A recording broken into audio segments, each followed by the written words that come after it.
प्रधानमंत्री ने कोविड की स्थिति को लेकर 6 राज्यों के मुख्यमंत्रियों के साथ किया संवाद। टेस्ट, ट्रैक और ट्रीट के साथ ही टीकाकरण पर दिया जोर।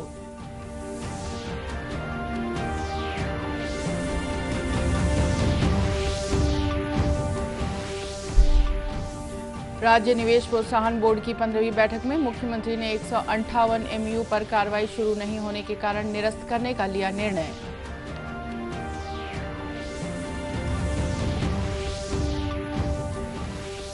राजीव गांधी किसान न्याय योजना के तहत पंजीयन कराना सरल। पूर्व में पंजीकृत किसानों को धान बेचने के लिए पंजीयन की आवश्यकता नहीं।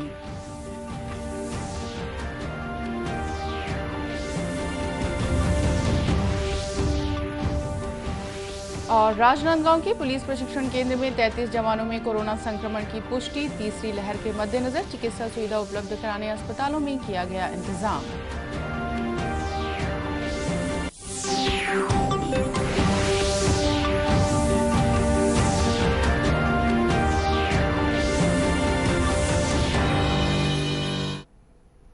नमस्कार, आप देख रहे हैं दूरदर्शन समाचार। मैं हूं रेहाना। अब समाचार विस्तार से।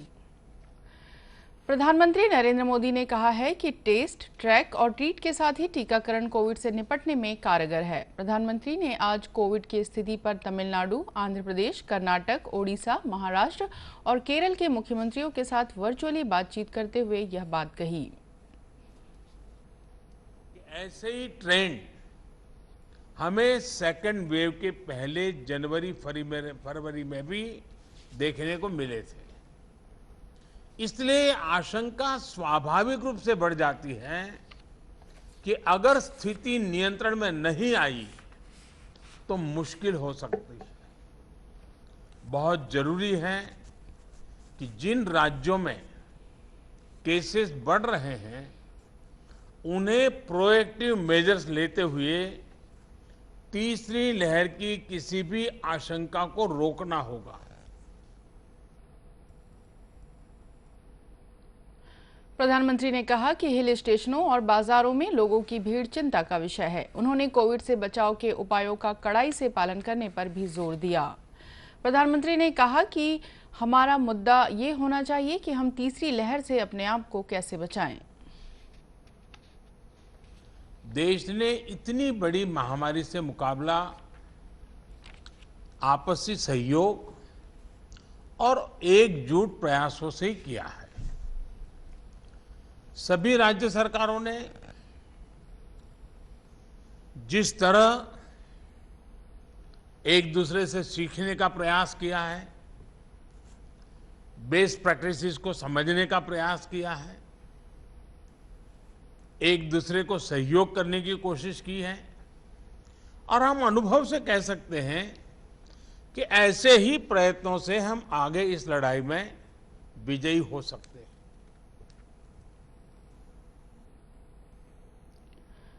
गौरतलब है कि इससे पहले श्री मोदी ने असम, नागालैंड, त्रिपुरा, सिक्किम, मणिपुर, मेघालय, अरुणाचल प्रदेश और मिजोरम के मुख्यमंत्रियों के साथ भी बातचीत की थी। मुख्यमंत्री भूपेश बघेल ने ग्लोबल इन्वेस्टर्स मीट के 103 और वर्ष 2001 से वर्ष 2018 तक के 55 एमयू पर कार्रवाई शुरू नहीं होने के कारण उन्हें निरस्त करने का निर्णय लिया है। मुख्यमंत्री ने अपने निवास कार्यालय में आयोजित राज्य निवेश प्रोत्साहन बोर्ड की 15वीं बैठक में मक्का और गन्ना से बनने वाले एथेनॉल प्लांट के पूंजी निवेश के प्रस्तावों को जल्द से जल्द मंजूरी देने की बात कही। उन्होंने प्रभावशील एमयू के क्रियान्वयन में तेजी लाने के निर्देश दिए।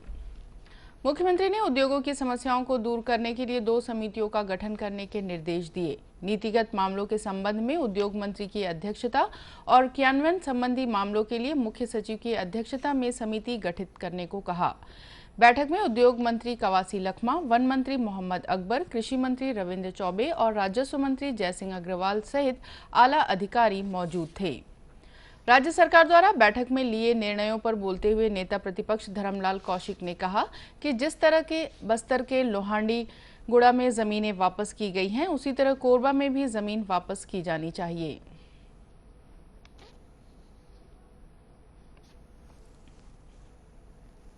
पूर्ववर्ती भाजपा सरकार के द्वारा जो एमओयू किए गए थे, वर्तमान सरकार के द्वारा उसको निरस्त की गई है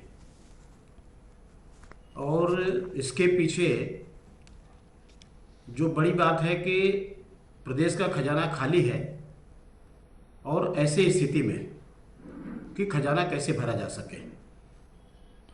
कुल मिलाकर के कोरबा का एक जो प्रकरण आया, जो कांग्रेस की सरकार के समय जो किए गए थे, और वहाँ के किसान आंदोलन थे कि उनकी ज़मीन वापस होनी चाहिए। जिस प्रकार से बस्तर में ज़मीन लोहंडीगुड़ा का वापस किया गया है, आज कोरबा के लोगों के द्वारा लगातार इस बात को लेकर के ज्ञापन और उसके साथ में मांग की जा रही है। मुझे लगता है कि उनके ज़मीन वापस करेंगे किसानों को, तो निश्चित रूप से उस किसानों का भला होगा। गौरतलब है कि वर्ष 2019 से अब तक 115 एमओयू प्रभावशील हैं। इनमें प्रस्तावित पूंजी निवेश 46,937 करोड़ रुपए है।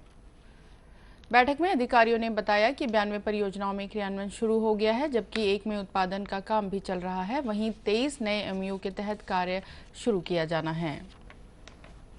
राजीव गांधी किसान न्याय योजना के तहत संयुक्त खातेदार किसानों को पंजीयन के लिए अब शपथ पत्र नहीं देना होगा, सिर्फ स्वघोषणा पत्र देना होगा। मुख्यमंत्री भूपेश बघेल के निर्देश पर किसानों को राजीव गांधी किसान न्याय योजना का सुगम तरीके से लाभ पहुंचाने के लिए योजना के गाइडलाइन में आंशिक संशोधन किया गया है। कृषि विभाग ने इस संबंध में जारी संशोधित आदेश में कहा है कि ऐसे किसान जिन्होंने खरीफ वर्ष 2020-21 में न्यूनतम समर्थन मूल्य पर धान बेचा था, उन्हें अब फिर से पंजीयन कराने की जरूरत नहीं। वहीं खरीफ की प्रमुख फसल मक्का, कोदो, कुटकी, सोयाबीन, अरहर और गन्ना के विक्रय के लिए किसानों को पंजीयन कराना होगा। नई गाइडलाइन के अनुसार संयुक्त खातेदार किसानों का पंजीयन नंबरदार के नाम से किया जाएगा और इस संबंध में अब सिर्फ स्वघोषणा पत्र देना होगा। संयुक्त सचिव कृषि केसी पैकरा ने संशोधन आदेश के अनुसार पंजीयन की कार्रवाई सुनिश्चित करने को कहा है। योजना का लाभ लेने के लिए किसान राजीव गांधी किसान न्याय योजना के पोर्टल पर जाकर 30 सितंबर तक अपना पंजीयन करा सकते हैं। केंद्र सरकार ने कहा है कि राज्यों और केंद्र शासित प्रदेशों तथा निजी अस्पतालों के पास अभी भी 2,51,00,000 से अधिक कोविड टीके उपलब्ध हैं। केंद्र के मुताबिक राज्यों और केंद्र शासित प्रदेशों को अब तक 41,10,00,000 से अधिक टीके उपलब्ध कराए गए हैं। 52,90,000 और टीके जल्द ही मिल जाएंगे। गौरतलब है कि राष्ट्रव्यापी टीकाकरण अभियान का नया चरण पिछले महीने की 21 तारीख से शुरू हुआ था। राज्यों और केंद्र शासित प्रदेशों को केंद्र सरकार मुफ्त टीके उपलब्ध करा रही है। इसके लिए केंद्र सरकार टीका निर्माता कंपनियों से 75% टीकों की खरीदी कर रही है। अभियान के तहत अब तक 39,53,00,000 से अधिक टीके लगाए जा चुके हैं। टीकाकरण के साथ ही संक्रमितों के उपचार पर भी फोकस किया जा रहा है, जिससे कोविड संक्रमण से स्वस्थ होने की राष्ट्रीय दर 97.28% पहुंच गई है। बीते 24 घंटे में 38,949 संक्रमण के नए मामले मिले हैं। देश में उपचार करा रहे संक्रमितों की संख्या 4,30,422 है। प्रदेश की स्थिति की बात करें तो कल 333 नए संक्रमितों का पता चला है। राज्य में वर्तमान में कोविड संक्रमण के 4,016 सक्रिय मामले हैं। राज्य में टीकाकरण अभियान के तहत अब तक 1,09,07,690 टीके लगाए जा चुके हैं। 89 लाख से ज्यादा लोगों ने पहला टीका और 19 लाख से अधिक लोगों को दोनों टीके लगाए जा चुके हैं। राजनांदगांव जिले के पुलिस प्रशिक्षण केंद्र के 35 जवानों में कोरोना संक्रमण का पता चला है। जवानों के संक्रमित पाए जाने पर कलेक्टर तारन प्रकाश सिन्हा ने क्षेत्र को कंटेनमेंट जोन घोषित कर दिया है। जिला स्वास्थ्य अधिकारी मिथिलेश चौधरी ने बताया है कि बीते 4 दिनों से जांच के दौरान कोरोना संक्रमण का एक भी नया मामला सामने नहीं आया था। कल अचानक 33 जवानों में संक्रमण की पुष्टि हुई। डॉक्टर चौधरी ने बताया कि राजनांदगांव जिला महाराष्ट्र और मध्य प्रदेश की सीमा से लगा हुआ है, इसलिए सीमावर्ती क्षेत्र बागनदी और साल्हेवारा में स्वास्थ्य विभाग शिविर लगाकर बाहर से आने वालों की जांच की जा रही है।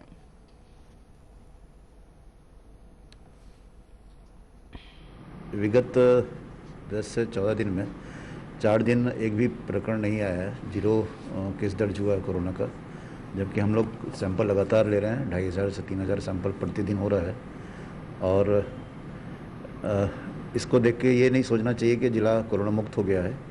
सतर्कता बहुत ज़रूरी है, क्योंकि हम लोग बॉर्डर राज्य में का जिला है, ये महाराष्ट्र लगा हुआ है और मध्य प्रदेश से लगा हुआ है, तो हम लोग को काफ़ी सतर्क रहने की ज़रूरत है। लोग बाहर जाते हैं, बड़े बड़े शहरों को जा रहे हैं, अगर कोरोना का प्रोटोकॉल का पालन नहीं करेंगे तो दिक्कत आ सकती है। तो लापरवाही बिल्कुल भी ना करें और जब भी बाहर निकलें मास्क लगाएं, दूरी बनाएं, हाथों को सैनिटाइज करें और लक्षण आने पर तत्काल अपनी जांच कराएं। डॉक्टर चौधरी ने टीकाकरण के संबंध में जानकारी देते हुए बताया कि जिले में अभी तक 50% लोगों को कोरोना का टीका लगाया जा चुका है।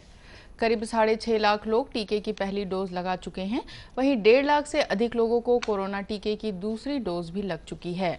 गौरतलब है कि कोरोना संक्रमण की तीसरी लहर की आशंका के मद्देनजर सभी विकास खंडों में टीकाकरण हो रहा है और मेरा निवेदन सभी से यही है कि 18 से ऊपर जितने भी लोग हैं जिनको टीका नहीं लगा है, अपने आसपास के स्वास्थ्य केंद्रों या सेंटर पर जाकर, जहां पर टीकाकरण का कार्य किया जा रहा है, जाकर अपना टीका जरूर लगवाएं ताकि हम कोरोना जैसी महामारी से बच सकें। गौरतलब है कि कोरोना संक्रमण की तीसरी लहर की आशंका के मद्देनजर सभी विकास खंडों में 50-50 बिस्तरों वाले कोविड अस्पताल बनाए गए हैं। इसके अलावा पेंड्री स्थित चिकित्सा महाविद्यालय में ऑक्सीजन युक्त 100 बिस्तरों का कोविड अस्पताल बनाया गया है। विश्व युवा कौशल दिवस पर कुष्ठ मिशन ट्रस्ट व्यावसायिक प्रशिक्षण केंद्र चांपा द्वारा कार्यशाला का आयोजन किया गया। कार्यशाला में युवाओं की कौशल आवश्यकताओं पर परिचर्चा की गई। इसमें दिव्यांगजनों के कौशल विकास और उनके लिए रोजगार की उपलब्धता जैसे विषय भी शामिल किए गए थे। संस्था के प्राचार्य महेंद्र राव ने कहा कि युवा वर्ग के लिए कौशल विकास योजना के जरिए रोजगार के अवसर खुलेंगे। उन्होंने कहा कि हर युवा अपनी पसंद और हुनर के अनुसार प्रशिक्षण प्राप्त कर रोजगार हासिल कर सकता है। उन्होंने बताया कि परिचर्चा का मुख्य उद्देश्य शिक्षित युवाओं को कौशल विकास के लिए प्रोत्साहित करना है।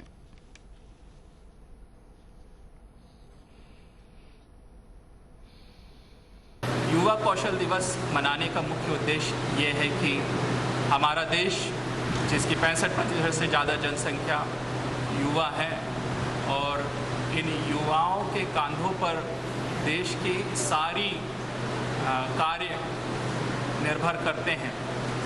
चूँकि युवा हमारे देश की एक रीढ़ है, तो इस देश की जो अर्थव्यवस्था है वो भी युवाओं के कांधों पर है। जितने भी उद्योग धंधे चलाए जाते हैं वो युवाओं की कुशलता के ऊपर आधारित होती है। जितने ज़्यादा युवा कुशल होंगे उतनी बेहतर अर्थव्यवस्था होगी। परिचर्चा के दौरान प्रशिक्षणार्थियों की समस्याओं का समाधान किया गया। सूचना एवं प्रसारण मंत्रालय भारत सरकार के पत्र सूचना कार्यालय और प्रादेशिक लोक संपर्क कार्यालय रायपुर के संयुक्त तत्वाधान तथा क्षेत्रीय लोक संपर्क कार्यालय कांकेर के सहयोग से आज कोरोना संक्रमण और मानसिक स्वास्थ्य विषय पर वेबिनार का आयोजन किया गया। इस वेबिनार में छत्तीसगढ़ के प्रिंट, इलेक्ट्रॉनिक और ऑनलाइन मीडिया संवाददाताओं सहित सूचना प्रसारण मंत्रालय के फील्ड अधिकारी, गैर सरकारी संगठनों के कार्यकर्ता, सांस्कृतिक दलों के लोक कलाकार और छात्र छात्राओं ने हिस्सा लिया। वेबिनार को संबोधित करते हुए जिला मानसिक स्वास्थ्य कार्यक्रम की चिकित्सा अधिकारी डॉक्टर रचना पदमवार ने बताया कि महामारी की वजह से लोगों में तनाव, घबराहट, चिड़चिड़ापन, आक्रामकता, मतिभ्रम, नशा करने की प्रवृत्ति, आत्महत्या और अवसाद देखने को मिला है। इस बार वयस्कों के साथ साथ बच्चे भी प्रभावित हुए हैं। इसके लिए उन्होंने ध्यान और योग को अपनाने की बात कही। वेबिनार को संबोधित करते हुए मानसिक स्वास्थ्य कार्यक्रम कांकेर के जिला नोडल अधिकारी डॉक्टर के ध्रुव ने कहा कि महामारी के कारण लोगों के मन में अज्ञात भय घर कर गया है। इससे चिड़चिड़ापन और नकारात्मक विचार बढ़ा है। उन्होंने बताया कि इससे बचने के लिए घर के कामों में व्यस्त रहना चाहिए, संगीत सुनना चाहिए और मनपसंद किताबें भी पढ़नी चाहिए। बच्चों को मानसिक और शारीरिक रूप से व्यस्त रखना चाहिए। पत्र सूचना कार्यालय के अपर महानिदेशक अभिषेक दयाल ने कहा कि स्थानीय भाषा में लोगों की समस्याओं का निराकरण करने की कोशिश की जानी चाहिए। वहीं प्रादेशिक लोक संपर्क कार्यालय रायपुर के प्रमुख शैलेश फाये ने कहा कि मानसिक रूप से स्वस्थ रहने के लिए स्वयं के प्रति उदार बनना होगा। पत्र सूचना कार्यालय के सहायक निदेशक सुनील कुमार तिवारी ने वेबिनार के अतिथियों और प्रतिभागियों के प्रति आभार व्यक्त किया। दूरदर्शन केंद्र रायपुर से प्रसारित होने वाले प्रादेशिक समाचार को आप YouTube पर भी देख सकते हैं। हमारे YouTube channel Chhattisgarh DD news पर प्रादेशिक समाचार उपलब्ध रहेगा। YouTube चैनल का लिंक और QR कोड आप स्क्रीन पर देख सकते हैं। अपने एंड्रॉयड फ़ोन से QR कोड स्कैन कर आप छत्तीसगढ़ DD न्यूज़ लिंक पर जा सकते हैं। इसके अलावा छत्तीसगढ़ DD न्यूज़ फेसबुक और ट्विटर पर भी उपलब्ध है। कोरोना से बचाव के लिए मास्क, सैनिटाइजर के साथ ही सोशल डिस्टेंसिंग का भी पालन करें। कोरोना को हराना है, मास्क जरूर लगाना है। इसी के साथ ये समाचार बुलेटिन समाप्त हुआ। नमस्कार।